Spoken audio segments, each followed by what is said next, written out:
Albert Einstein once said, everybody's a genius. But if you judge a fish by its ability to climb a tree, it will live its whole life believing that it is stupid. Ladies and gentlemen of the jury, today on trial we have modern day schooling. Glad you could come. Not only does he make fish climb trees, but also makes them climb down and do a 10-mile run. Tell me, school, are you proud of the things you've done? Turning millions of people into robots, do you find that fun? Do you realize how many kids relate to that fish swimming upstream in class, never finding their gifts, thinking they are stupid, believing they are useless? Well, the time has come, no more excuses. I call school to the stand and accuse him of killing creativity, individuality, and being intellectually abusive. He's an ancient institution that has outlived his usage. So, Your Honor, this concludes my opening statement, and if I may present the evidence of my case, I will prove it. Proceed. Exhibit A. Here's a modern day phone. Recognize it? Here's a phone from 150 years ago. Big difference, right? Stay with me. Here's a car from today. And here's a car from 150 years ago. Big difference, right? Well, get this. Here's a classroom of today. And here's a class we used 150 years ago. Now ain't that a shame? In literally more than a century, nothing has changed. Yet you claim to prepare students for the future? But with evidence like that, I must ask, do you prepare students for the future or the past?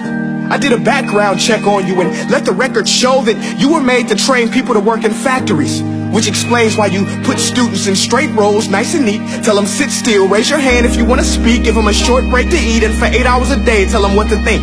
Oh, and make them compete to get an A letter which determines product quality, hence grade A of meat. I get it. Back then, times were different. We all have a past. I myself am no Gandhi. But today, we don't need to make robot zombies. The world has progressed. And now we need people who think creatively, innovatively, critically, independently, with the ability to connect. See, every scientist will tell you that no two brains are the same. And every parent with 2 or more children will confirm that claim. So please explain why you treat students like cookie cutter frames or snapback hats, giving them this one-size-fits-all crap. Watch your language. Sorry, Your Honor, but if a doctor prescribed the exact same medicine to all of his patients, the results would be tragic. So many people would get sick, yet when it comes to school, this is exactly what happens. This educational malpractice, where one teacher stands in front of 20 kids, each one having different strengths, different needs, different gifts, different dreams, and you teach the same thing the same way? That's horrific. Ladies and gentlemen, the defendant should not be acquitted. This may be one of the worst criminal offenses ever to be committed. And let's mention the way you treat your employees. Objection. Overruled. I want to hear this. It's a shame. I mean, teachers have the most important job on the planet, yet they're underpaid? No wonder so many students are short-changed. Let's be honest. Teachers should earn just as much as doctors, because a doctor can do heart surgery and save the life of a kid. But a great teacher can reach the heart of that kid and allow him to truly live. See, teachers are heroes that often get blamed, but they're not the problem. They work in a system without many options or rights. Curriculums are created by policymakers, most of which have never taught a day in their life. Just obsessed with standardized tests. They think bubbling in a multiple choice question will determine success. That's outlandish. In fact, these tests are too crude to be used and should be abandoned, but don't take my word for it.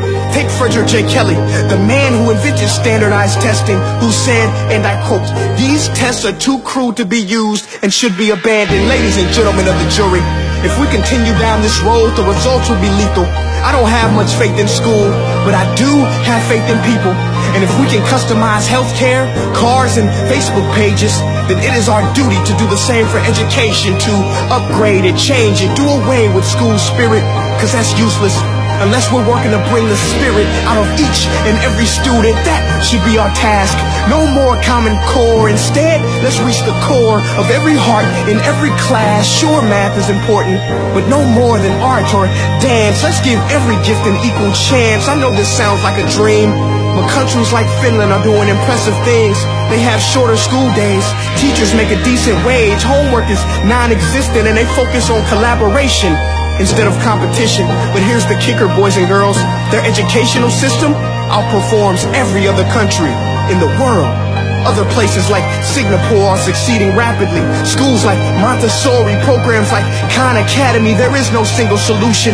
But let's get moving, because while students may be 20% of our population, they are 100% of our future.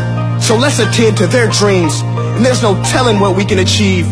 This is a world in which I believe, a world where fish are no longer forced to climb trees. I rest my case.